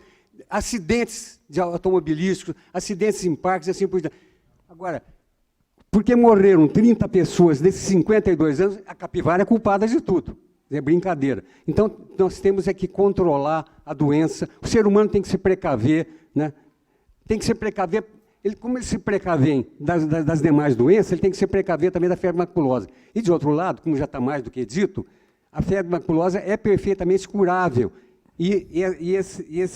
Essa semana de prevenção, logicamente, já pode começar desde já, orientar a medicina, os médicos, para que o próprio Dr. Joffre aqui disse, quando uma pessoa aparecer com uma doença que parece com febre maculosa, não precisa procurar saber se é ou se não é, já aplica o medicamento, porque não vai matar a pessoa por aplicar o medicamento, né? Então, eu acho que nós temos que ter juízo, preservar os animais, são seres que merecem toda a nossa consideração, e quero parabenizar o Rossini por essa semana de prevenção à febre maculosa, que é muito importante. Muito obrigado. Obrigado, Salomão. Pergunto se mais alguém aí da plateia gostaria de usar a palavra. Se não, eu vou voltar para a mesa. Mas antes, aqui, quando o doutor Ricardo sugeriu, eu também considero e é oportuno a gente alterar a data, né, o período da realização da semana. Ficou como indicativo aí maio, junho, depois a gente pode conversar, e aí a gente acataria qual seria o melhor período, e a gente altera o projeto de lei, né, para que essa semana ocorra no período que seja mais eficaz, vamos chamar assim. Para a mesa, a partir das falas também, tanto do Dr. Joffre quanto do Dr. Salomão, eu queria acrescentar duas coisas, aí depois cada um responde, né, se manifesta. Não existe controle vacinal sobre essa bactéria, portanto, não dá para a gente pensar em acabar com a bactéria aí circulando, e o seu vetor principal hoje é a capivara no meio urbano. Existe essa proposta de acabar com as capivaras, né? Como é que isso pode ser visto? Nós temos hoje restrições, obviamente, de lei, né? Pois não. Não seria acabar com as capivaras no meio urbano, sim. Se fosse liberada a caça de capivaras, algumas, talvez 10% ou 20%, iriam morrer sim. Mas a capivara é muito arisca, a maior parte iria fugir para o mato, onde é o verdadeiro lugar delas. Não sou contra a capivara, sou contra a capivara dentro da cidade. Perfeito. Aliás, assim, aqui pela internet tem chegado até algumas perguntas ou sugestões, né? Por exemplo, a Luciana, ela falou, por favor, estude uma forma de retirar as capivaras de perto da população, né? Não posso levar meu menino para brincar na pedreira do Chapadão por conta das placas de alerta de área de risco. É claro que essas soluções, né, extremistas não são possíveis, né? Nós já vimos um condomínio, o condomínio Alphaville, que recebeu autorização para retirar todas as capivaras, remover. Já houve um momento que as capivaras, acho que do Lago do Café, tiveram autorização para serem abatidas, né? Mas a gente não consegue controlar o fluxo de capivara pelas razões que já foram expostas. A doutora Paulo Anselmo disse o seguinte, então, que meios a gente tem, se a gente não pode, e não são todas as capivaras que vão transmitir a doença, mesmo sendo portadora do carrapato estrela, pelas razões que o Dr. Ricardo já colocou, né? Existe método que a gente possa, mesmo na convivência com a capivara, tratar a capivara para que ela não seja portadora também do vírus, porque ela passa a ser hospedeira da vírus, não, da bactéria, né, quando ela é contaminada pelo próprio... Entender um pouco esse ciclo. E, por último, o que eu queria, a partir da fala aí, é o seguinte, do Dr. Joffre, né? Ficou claro que é importante, talvez, a gente rever os protocolos dos centros de saúde quando recebem pacientes com alguma gripe, com febre, com alguma como é que chama? Sintomatologia. Sintomatologia, que você não consegue falar tal doença. Primeiro, incluir na anamnese o seguinte: você frequentou alguma área nos últimos dias e tal, com presença de capivara? E se essa proposta do Dr. Joffre, Dr. Rodrigo, de, eventualmente, sob suspeita, se é possível, de repente, receitar ou aplicar aí um antibiótico. Profilaxia. Rossini, se me permite... Então, eu vou passar aqui já, são as questões que eu anotei aqui, foram levantadas, para a gente tentar Eu vou finalizar. passar em seguida para o Dr. Rodrigo, para o Dr. Paulo, para eles aprofundarem tanto na questão das capivaras como na questão de diagnóstico e tratamento, mas eu queria fazer uma observação. Nós estudamos esse problema desde 1997, né, onde houve os primeiros casos. Da mesma forma, né, que a gente ouviu aqui, eu queria até fazer uma citação que, por conta mesmo do problema que a gente tem aqui em Campinas, foi muito aprofundado esse estudo e não é um problema de solução fácil. Extremamente complexo, se fosse fácil, nós já teríamos resolvido, não é legal para ninguém. Mas eu vou colocar uma coisa que eu acho bastante importante. O Dr. Rodrigo Angerami, hoje, é considerado um dos maiores especialistas em febre maculosa do Brasil, junto com um professor da USP, chamado Marcelo Labruna, que estuda muito o carrapato e a capivara. O Dr. Rodrigo é o médico que mais fez publicações acerca da febre maculosa brasileira. Convido a quem nunca viu o currículo dele olhar, porque é uma pessoa que dá palestra no Brasil inteiro sobre esse problema. Tudo isso que foi falado aqui já foi pensado, já foi discutido, já foi cientificamente estudado, mas é claro que a gente está numa evolução. Paulo traz algumas novidades, porque em um momento da história a gente achou que realmente retirar as capivaras daria certo. E a gente já viu que é um roedor, e como um roedor vai ocupar espaço, ela volta a ocupar aqueles nichos ecológicos justamente porque tem alimento, água, abrigo, e aqui é uma área que tem problema. Conceitualmente, nós somos epidemiologistas dentro do nosso departamento, né? Já se constituiu uma epidemia, depois que a gente trabalha com diagrama de controle série histórica, já é uma endemia, que, na verdade, é até pior, porque todo ano a gente tem caso e tem óbito, então, conceitualmente, é uma endemia, sim. Enfim, eu acho importante cada um deles falarem, como especialistas, essa questão, porque a gente estuda profundamente o assunto e não trata-se de um assunto fácil e com uma solução só. Mas a gente tem algumas evoluções, eu acredito que essa nova ideia de trabalhar com controle reprodutivo de fêmeas e machos é bem interessante. Sobre a rede pública e privada de saúde, quimioprofilaxia, profilaxia, eu vou deixar o Dr. Rodrigo, que é um grande especialista, e ele vai ser capaz de dar todas essas respostas, e a gente gostaria muito que as pessoas confiassem que é um problema que a gente vem se ocupando enquanto Secretaria de Saúde, e aqui, pesquisas que não foram feitas por nós, foram feitas no nosso território de atuação por muitos professores de faculdades, que a gente tem muitas respostas a dar, mas nenhuma é simples. Obrigado, doutora Andréia. Quem primeiro? Doutor Rodrigo.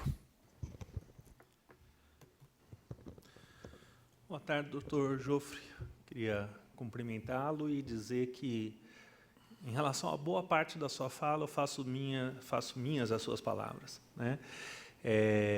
Acho que nós, como médicos humanos, né, imaginar que a gente eventualmente pode perder vidas humanas por uma doença que sim é passível de tratamento ambulatorial, com um medicamento que está disponível na rede pública, ou seja, que não onera a população, ela está disponível, é frustrante do ponto de vista médico. E aí, para mim, somam-se duas questões, eu enquanto médico e eu enquanto parte do poder público, né? Então, para nós, isso é extremamente, né, frustrante todas as vezes que a gente vê uma morte evitável, né? Como eu disse, boa parte dos óbitos que nós tivemos, se não a sua totalidade, ano após ano, se dá pela baixa suspeição. Ou seja, são pessoas que passam, procuram por atendimento e têm aquele quadro clínico inicial confundindo com doenças que são mais frequentes. Então, isso para nós é extremamente desafiador e, como eu havia dito, o senhor militou, inclusive, na área de educação médica também, né?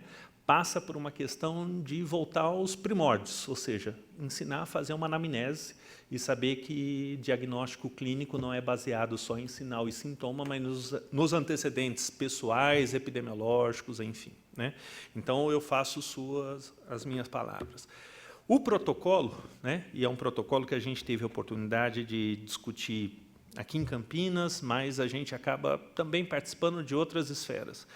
Atualmente, a gente tem trabalhado, né, a gente foi consultado pela Organização Pan-Americana de Saúde, porque o México está vivendo uma situação muito semelhante à nossa, e aí a ideia era a gente contribuir com aquilo que a gente tem de experiência, e aí a gente trouxe, inclusive, as nossas frustrações e limitações, até para que eles consigam também pensar em estratégias. Mas o tratamento de febre maculosa não é baseado na confirmação. O diagnóstico confirmatório de febre maculosa, via de regra, ele vai chegar semanas, quiçá meses, após a suspeita inicial. Por quê?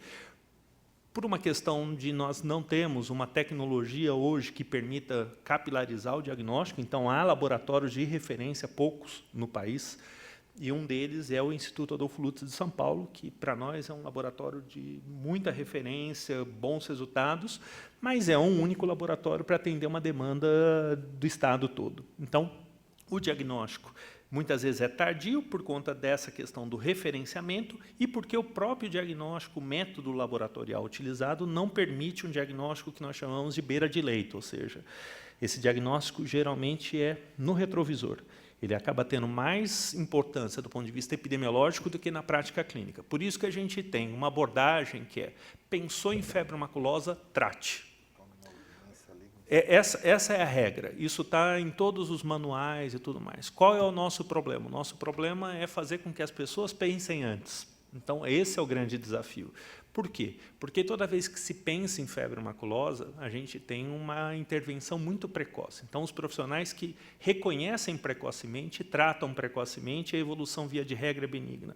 Os casos que nós tivemos com evolução desfavorável foi por conta de profissionais que não pensaram precocemente na doença. E isso vai acabar sendo detectado, a suspeita, só tardiamente. Então, que fique muito claro que, por não haver, né, uma tecnologia que nos permita diagnóstico, que nós chamamos de beira de leito, de point of care, o tratamento é indicado na suspeita. Aí pode haver a seguinte pergunta: não, então nós vamos tratar muitas pessoas que não vão vir a ter confirmação? Sim, nós vamos tratar muitas pessoas que não vão vir a ser confirmadas como febre maculosa, talvez se confirmem como dengue, como leptospirose, como quadro viral inespecífico, mas a grande questão é nós não aguardamos o tratamento. E eu acho importante ressaltar que dentro desse esforço, aí o Ricardo trouxe alguns materiais.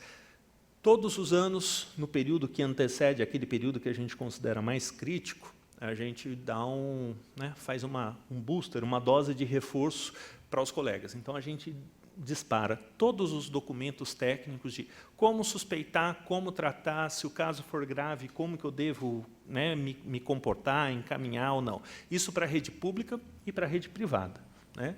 E, finalizando, dentro dessa lógica, inclusive, de tratar precocemente, acho que foi um avanço tremendo nesse município, que foi a aquisição da doxiciclina, numa apresentação de comprimido solúvel. Por quê? Para tratar crianças.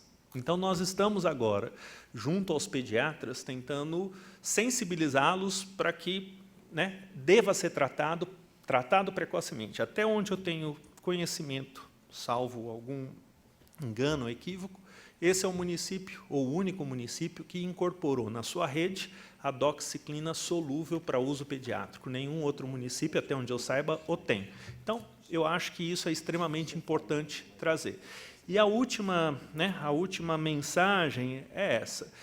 Ano após ano, nós não podemos pensar em febre maculosa só a hora que surge o primeiro caso. Nós temos que manter um tônus ao longo do ano todo, conhecendo até esse padrão sazonal e nos antecipando nas diversas esferas da educação médica, no sentido de dizer, é um problema, o número de casos não é grande, mas são mortes evitáveis. Ainda que seja pequeno o número de casos, né, e ainda que o número de mortes possa ser menor do que uma outra infinidade, são mortes que não deveriam ocorrer. Então, uma morte para nós não é aceitável, né? Por quê? Porque é passível de tratamento.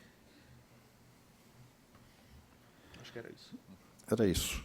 Obrigado, doutor Rodrigo. Paulo Anselmo. Existem algumas premissas de controle populacional que, às vezes, elas passam à margem assim, desse raciocínio. Vamos abater. O que acontece? Isso é muito estudado em roedores, em outras espécies animais. Primeiro, existem 3 determinantes para uma espécie se instalar. Seriam eles: alimento, abrigo e água. E a capivara, ela depende desses 3, dessa tríade. A população, ela não cresce indeterminadamente. Ela cresce até o limite desses recursos estarem disponíveis. Então, se você for em alguns parques, tem como você prevê a população de capivaras. Por exemplo, o Lago do Café tem sempre por volta de 30, às vezes um pouquinho mais, às vezes um pouquinho menos. Se você chegar lá e colocar 60 capivaras, dali 2 meses vão ter o quê? 30, porque o recurso alimentar é para 30. Então, ela dificilmente vai crescer, há anos que é 30 por volta disso, né, porque é o recurso que tem disponível. Vamos pensar num parque que é mais fácil de entender o conjunto. Se eu pego e mato um adulto, o que vai acontecer? Aquele alimento que aquele adulto consumia, ele vai servir para viabilidade de vários filhotes, porque as fêmeas produzem uma grande quantidade de filhotes no ano, e boa parte dele acaba morrendo, não se estabelece por falta de alimento. Se eu tiro um adulto, eles vão se estabelecer. Então, você aumenta com isso a migração. Isso é muito estudado em roedores. Roedores tem até um número que sempre está disponível, que a cada adulto, né, da casta alfa que você tira de ratazana, do ambiente, eu chego lá e dou raticida, tiro a ratazana, você viabiliza 7 jovens que iriam morrer. Quando eles não morrem quando jovens, eles vão chegar até uma fase que eles têm a capacidade de migrar. Então, se a gente for pensar o que acontece com o javaporco, com a liberação da caça, nada mais é isso. Foi se liberando a caça e foi se dispersando a população. Esse problema que começou na fronteira do Brasil com a Argentina e Rio Grande do Sul, hoje já está aqui na nossa região. Então, a liberação da caça não é a solução. Mas como é que a onça faz? A onça, que é o predador natural, ela não come uma capivara por dia, mas ela tem respeito. Onde ela está circulando, a capivara não vai. Então, ela restringe aquele outro fator, que é a área. Então, ela diminui a área de vida da capivara, né? Então, essa questão... E tem vários exemplos, né? Na década de 80, os Centros de Controle de Zoonoses sacrificavam cães como forma de controle populacional. A cidade de São Paulo parou de fazer isso em 2003. E não conseguia. Por quê? Porque existe um grande potencial dos animais de reproduzir. E eles vão ocupar o espaço que tem esses 3 fatores que eu falei. Se você tira um adulto, vários filhotes se estabelecem e conseguem chegar à puberdade com o que sobrou de alimento. E esse mesmo raciocínio dá para fazer com a capivara, dá para fazer com o javaporco. A Secretaria do Verde, junto ao Departamento do Verde, ela tem um projeto que chama Reconecta, que é um projeto que trabalha no sentido de regionalmente se reconectarem os fragmentos de mata. Para quê? para dar fluidez para os animais, para a troca gênica, e também para tentar restabelecer esse desequilíbrio ecológico que está trazendo esses animais para a cidade, à medida que você dá fluidez também aos predadores. Então, a ideia, talvez em 10, 15, 20 anos, a gente tenha uma condição melhor por conta desse projeto. Agora, se a gente não começar a restabelecer o ambiente que trouxe esses animais, eu acho muito difícil, por outros métodos, a gente conseguir isso. São 15h14, como o nosso limite é 15h15, eu vou ter que encerrar essa audiência pública, mas eu acho que pelo debate, até pela forma enfática com que todos se manifestaram, né, inclusive da plateia, mostra a importância, sim, de nós termos não só a semana de prevenção à febre maculosa, mas como isso seja algo pensado ao longo do ano. E é bom ver que a nossa Secretaria de Saúde, através da Vigilância Sanitária, da Secretaria de Verde, Meio Ambiente e Desenvolvimento Sustentável, através do DPBEA, né, Departamento de Proteção e Bem-Estar Animal, tenho certeza também da Defesa Civil, tem adotado medidas no sentido de tentar enfrentar essa realidade. Nós não queremos realmente que 10 se transforme em 20, se transforme em 30. A gente tem que pensar no sentido de zerar, né, com os recursos que a gente tem e da forma tecnicamente e legalmente permitida. Eu quero, então, agradecer ao Ricardo pela exposição muito boa, a doutora Andréia também por estar presente hoje aqui como secretária interina de Saúde, o Paulo Anselmo e também o doutor Rodrigo. Obrigado, Salomão, obrigado, doutor Jofre, e quem acompanhou essa audiência pública. E já quero dizer que foi já acatada aqui a sugestão de mudança de data, né? A gente só vai ver direitinho, ajustar-se final de maio, começo de junho, aquilo que for mais conveniente, a gente muda no projeto de lei e dá sequência aí à tramitação do projeto na casa. Obrigado pela presença de todos. Boa tarde. Está encerrada a presente audiência pública.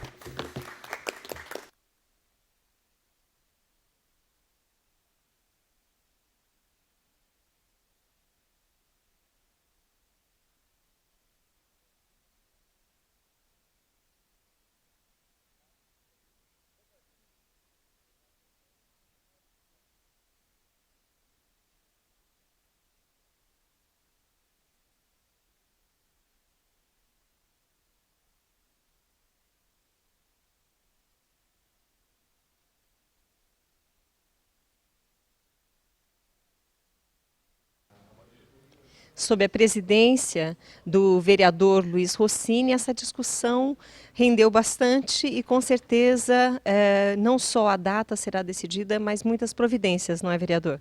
Sem dúvida. Primeiro ficou assim demonstrado a importância realmente de termos uma semana de prevenção à febre maculosa, né? Que é um problema sério, é algo que pode ser controlado, é uma doença que pode ser evitada e a gente não pode admitir mais que pessoas morram por ter contraído febre maculosa. Apesar dos técnicos entenderem todo o ciclo, transmissão, né, é um problema complexo e assim, a partir dessa audiência que nós já coletamos algumas sugestões e na hora que definir a semana, a gente quer que essas medidas, inclusive de profilaxia, como as que foram sugeridas pelo Dr. Jofre, né, elas possam ser incorporadas no procedimento, no protocolo de tratamento, né, das unidades básicas de saúde, quando receberem alguma pessoa com suspeita de febre maculosa. Mais do que isso, assim, as ações de prevenção, né? Quais medidas que a gente pode fazer, não só de conscientizar a população, de como frequentar e como se comportar nos ambientes que têm a presença de capivara, e como também a Secretaria do Verde, Meio Ambiente e Desenvolvimento Sustentável pode adotar medidas de controle populacional e de cuidado, de manejo adequado com as capivaras. Eu acho que assim, avançou bastante, eu fiquei feliz, um debate muito rico, mas é importante a gente enfrentar essa realidade e assim, como você disse na chamada, né, da audiência pública, é uma coisa que trata da saúde da população. Então a gente tem que tratar isso com muito cuidado e responsabilidade. Muito obrigada, vereador.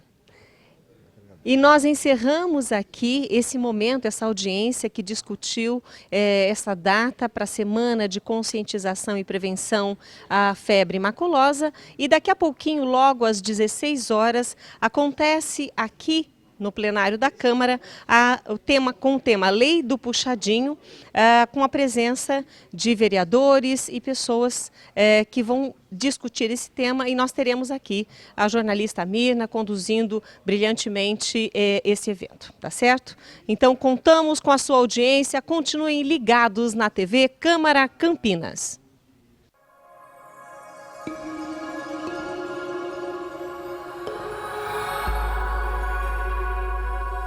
TV Câmara Campinas.